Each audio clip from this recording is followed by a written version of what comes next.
How to share Canva design in WhatsApp. In today's video, I'll show you how to share your Canva design in WhatsApp, whether as an image, PDF, video, or even a template link. So let's get started.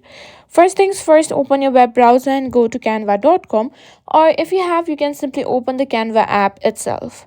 Now simply go to the design that you want to share. Now once the design is open, let's share it. Now simply tap on the share icon at the top right corner of the screen.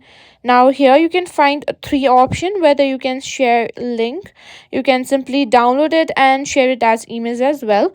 Now first of all, let me share through link. Tap on share link and tap on copy link. Now what you can do is simply open your WhatsApp and go to the chat where you want to send the link to. Now simply tap on it and paste it and send it.